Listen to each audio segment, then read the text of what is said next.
Pernah nggak sih Anda lagi sendirian, terus tiba-tiba kepikiran, kok kayaknya aku kurang baik ya? Sering itu. Atau sebaliknya, pas lagi lihat berita atau dengar cerita tentang seseorang, dalam hati langsung nyeletuk, wah parah banget sih orang itu. Benar-benar pendosa gitu ya. Betul, dan mungkin ada sedikit rasa lega karena kita merasa, setidaknya aku nggak seburuk itu. Iya, paham sekali perasaan itu. Lucu ya, label pendosa itu rasanya gampang banget kita tempelkan ke orang lain. Ke penjahat, koruptor. Atau siapapun yang gaya hidupnya nggak kita setujui lah. Tapi anehnya kita jarang banget mengarahkan label itu ke cermin. Betul. Nah, dari sinilah kita mau mulai obrolan kita hari ini. Kita akan coba bongkar apa sih sebetulnya arti kata pendosa itu. Dan kenapa pemahaman yang benar soal ini bisa mengubah segalanya ya? Tepat, mengubah cara kita melihat diri sendiri dan juga orang lain. Dan ini bukan cuma soal label kan? Ini lebih dalam dari itu. Ini soal tembok yang kita bangun. Tembok? Maksudnya gimana tuh? Sadar nggak sadar, kita bikin kategori. Ada kita, orang-orang baik yang berusaha keras. Oke. Dan ada mereka, para pendosa. Pemisahan ini dampaknya dalam banget loh. Dampak emosionalnya gitu ya? Emosional dan spiritual. Buat kita yang merasa di sisi benar, ini bisa menumbuhkan kesombongan yang rapuh. Kita jadi gampang menghakimi, gampang merasa lebih suci. Sementara buat orang yang merasa terus-terusan dicap pendosa? Nah itu dia, entah oleh lingkungan atau oleh diri sendiri, yang muncul tuh rasa putus asa. Jadi kayak, sudahlah aku memang sudah rusak, gak ada harapan. Persis, perasaan terpisah dari Tuhan, gak layak, itu nyata sekali. Jadi ini bukan sekedar masalah sosial, tapi sebuah krisis relasional. Oke, ini menarik. Jadi masalahnya bukan sekedar salah paham istilah, tapi ada dampak nyata. Kata asli untuk dosa yaitu hamartia. Hamartia. Arti harfiahnya itu meleset dari sasaran. Bukan menjadi jahat atau menjadi busuk. Bukan, cuma meleset. Tepat. Dan ini penting sekali. Coba bayangkan seorang pemanah profesional deh. Oke. Dia latihan setiap hari, busurnya bagus, anak panahnya lurus. Dia membidik tepat ke tengah target. Tapi karena ada hembusan angin kecil yang tidak terduga, sesuatu di luar kendalinya. Betul, anak panahnya mendarat 1 milimeter di luar lingkaran kuning. Apakah kita akan menyebut pemanah itu orang jahat? Ya enggak lah, paling kita bilang, aduh sayang lamat meleset sedikit. Persis, kita akan bilang bidikannya meleset, bukan pemanahnya jahat. Wow. Analogi itu kuat sekali, jadi dosa itu bukan soal niat kita yang selalu jahat. Tapi soal hasil akhir kita yang tidak pernah bisa sempurna mencapai standar Tuhan. Standar kemuliaannya itu titik tengah target yang absolut itu ya. Dan kita semua, sepandai apapun kita, sehebat apapun usaha kita, pasti pernah meleset. Dan Alkitab mengonfirmasi ini kan di Roma 3:23 ayat yang juga Anda sertakan dalam catatan? Iya, disebutkan dengan sangat jelas. Karena semua orang telah berbuat dosa dan telah kehilangan kemuliaan Allah. Kata kuncinya di situ semua orang. Semua, bukan beberapa orang jahat atau orang-orang di luar sana, tapi semua. Orang yang paling kita kagumi kesolehannya, dan orang yang paling kita benci kejahatannya, dari sudut pandang ayat ini, berada di perahu yang sama. Sama-sama pemanah yang bidikannya tidak tepat sasaran. Ini bukan lagi label moral. Ini deskripsi kondisi universal manusia. Tunggu dulu. Kalau semua orang meleset, berarti usaha kita untuk jadi orang baik itu, apa dong gunanya? Nah, ini pertanyaan bagus sekali. Buat apa repot-repot mencoba membidik dengan benar, kalau pada akhirnya kita semua dianggap sama-sama gagal? Rasanya kok jadi sedikit pesimis ya? Bukan berarti usaha kita jadi baik itu sia-sia. Tentu saja tidak. Tapi ini menggeser fokusnya. Menggeser fokus kemana? Ini membantu kita sadar bahwa kebaikan kita sendiri tidak akan pernah cukup untuk membawa kita tepat sasaran di hadapan standar kekudusan Tuhan. Oke, dan kesadaran inilah yang jadi pintu masuk ke bagian selanjutnya. Karena kalau kita lihat bagaimana Yesus berinteraksi dengan orang-orang di zamannya, kita akan menemukan sesuatu yang, benar-benar radikal. Menjungkir balikan logika orang baik versus orang jahat itu ya. Tepat sekali. Nah, ini bagian yang saya tunggu-tunggu. Anda menyoroti Lukas 15. Di situ kan para pemuka agama, orang-orang yang dianggap paling benar saat itu, mengkritik Yesus. Iya, mereka menggerutu.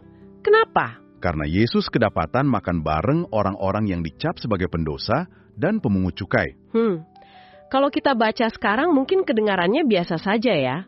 Tapi ternyata konteksnya luar biasa kan? Luar biasa. Di budaya Timur Tengah pada abad pertama, makan bersama itu bukan sekedar urusan perut. Lebih dari itu ya? Jauh.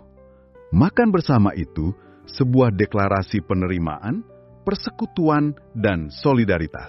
Wow. Kalau Anda makan semeja dengan seseorang, artinya Anda menganggap orang itu setara. Anda menerima dia ke dalam lingkaran Anda. Dan pemungut cukai saat itu kan dianggap Pengkhianat bangsa, antek penjajah Romawi, dan seringkali korup. Mereka itu benar-benar sampah masyarakat pada zaman itu. Jadi waktu Yesus, seorang guru agama yang dihormati, duduk dan makan bersama mereka, itu bukan cuma makan siang biasa. Itu sebuah statement politik dan teologis yang sangat keras. Dia sedang meruntuhkan tembok pemisah yang tadi kita bicarakan. Dia secara publik menyatakan, orang-orang yang kalian buang ini, aku terima. Benar. Pantas saja para pemuka agama marah besar. Tentu saja, status quo mereka diguncang. Betul. Dan tindakan Yesus ini klop banget dengan apa yang dia katakan.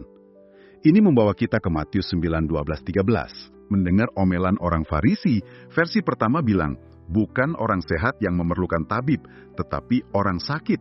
Lalu lanjutannya, aku datang bukan untuk memanggil orang benar, melainkan orang berdosa. Benar, tapi coba kita lihat terjemahan kedua dari bahasa Indonesia masa kini.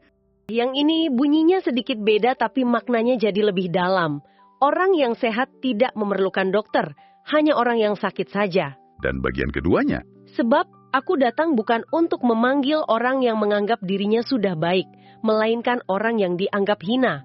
Saya suka sekali penekanan di situ. orang yang menganggap dirinya sudah baik. Itu dia kuncinya. Betul, Yesus menggunakan analogi dokter. Coba pikirkan deh, siapa yang akan pergi ke rumah sakit? Ya, orang yang sadar kalau dia sakit kan. Mungkin di dalam tubuhnya ada penyakit kronis yang belum terdeteksi. Orang yang merasakan gejala, yang sadar ada sesuatu yang tidak beres, dialah yang akan mencari dokter. Dan bersedia menerima resep atau tindakan medis apapun. Betul. Jadi, Yesus bilang dia datang sebagai dokter spiritual. Dia tidak datang untuk mereka yang merasa sudah sehat secara rohani. Mereka yang merasa sudah baik-baik saja dan tidak butuh pertolongan. Justru dia datang untuk mereka yang sadar betul bahwa mereka sakit. Bahwa mereka meleset dari sasaran. Bahwa mereka butuh disembuhkan. Jadi pengakuan akan kesakitan itulah tiket untuk bertemu sang tabib. Tepat sekali. Ini membalikan segalanya. Di mata dunia, orang benar adalah pahlawannya. Tapi di hadapan Yesus, justru orang yang sadar dirinya berdosa atau sakit yang berada di posisi untuk menerima anugerah. dan kesombongan spiritual, perasaan aku sudah baik, justru menjadi penghalang terbesar untuk bertemu dengannya. Oke, ini mulai masuk akal. Jadi, kalau kita semua tanpa terkecuali pada dasarnya berada dalam kondisi meleset atau sakit ini, lalu bagaimana? Pertanyaan krusialnya, Bagaimana cara kita bisa kembali ke target? Bagaimana caranya sembuh? Kalau usaha kita sendiri tidak cukup, apa kita dibiarkan begitu saja dalam kondisi ini? nah itu dia. Rasanya kok jadi ada jurang yang besar sekali ya antara kita dan Tuhan. Betul, seperti ada jurang pemisah. Anda menangkap inti persoalannya. Ada sebuah jurang pemisah, mengutip Roma 6:23 yang mengatakan, sebab upah dosa ialah maut. Maut, berat sekali kata-katanya. Dan kata maut di sini bukan hanya berarti kematian fisik, tapi keterpisahan total dari sumber kehidupan, yaitu Tuhan. Itu adalah konsekuensi alami dari melesetnya kita. Dan kita tidak bisa membangun jembatan sendiri untuk menyeberang.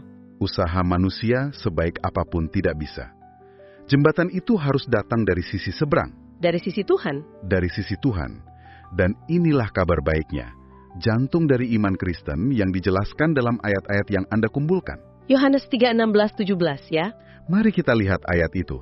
Sangat terkenal, tapi coba kita dengarkan lagi pelan-pelan. Karena begitu besar kasih Allah akan dunia ini, sehingga ia telah mengaruniakan anaknya yang tunggal, supaya setiap orang yang percaya kepadanya tidak binasa, melainkan beroleh hidup yang kekal. Dan perhatikan ayat ke-17-nya. Ini sering terlewat. Sebab Allah mengutus anaknya ke dalam dunia bukan untuk menghakimi dunia, melainkan untuk menyelamatkannya oleh dia. Misinya bukan menghakimi. Tapi menyelamatkan. Ini nyambung lagi dengan analogi dokter tadi. Persis. Dokter yang baik datang untuk menyembuhkan, bukan untuk menghakimi pasien karena gaya hidupnya yang tidak sehat. Benar, benar.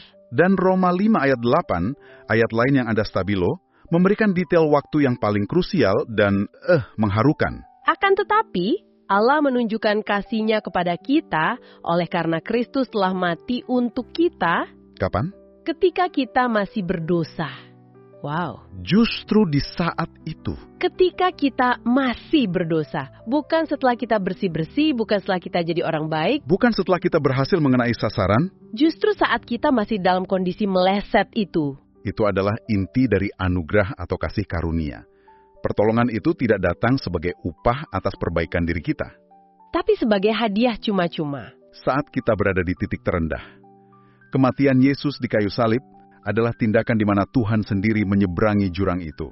Dia yang membangun jembatan itu. Dia membayar lunas upah dosa dan membangun jembatan permanen agar hubungan yang rusak itu bisa dipulihkan. Dan jembatan itu tersedia bagi siapa saja yang mau percaya dan menyeberanginya. Itulah yang disebut penebusan. Tepat. Oke, jadi kalau saya coba rangkum perjalanan kita sejauh ini, kita mulai dengan kesalahpahaman umum bahwa pendosa adalah label untuk orang-orang jahat di luar sana. Lalu kita sadar dari sumber-sumber yang kita bahas bahwa pendosa sebenarnya adalah deskripsi kondisi kita semua. Kondisi meleset dari sasaran Tuhan. Kondisi universal. Tapi kesadaran ini ternyata bukan akhir cerita yang menyedihkan. Justru ini adalah titik awal. Awal dari pemulihan. Ini adalah momen ketika kita sadar kita butuh dokter. Dan akhirnya membuka pintu untuk pertolongan yang sejak awal sudah ditawarkan. Tepat sekali. Pengakuan bahwa saya ini orang sakit adalah langkah pertama dan terpenting untuk bisa disembuhkan. Tanpa pengakuan itu, kita akan terus menolak sang tabib. Dan ini membawa kita ke sebuah pemikiran penutup yang mungkin bisa Anda bawa pulang dan renungkan. Silahkan. Ini menimbulkan sebuah pertanyaan yang sangat personal.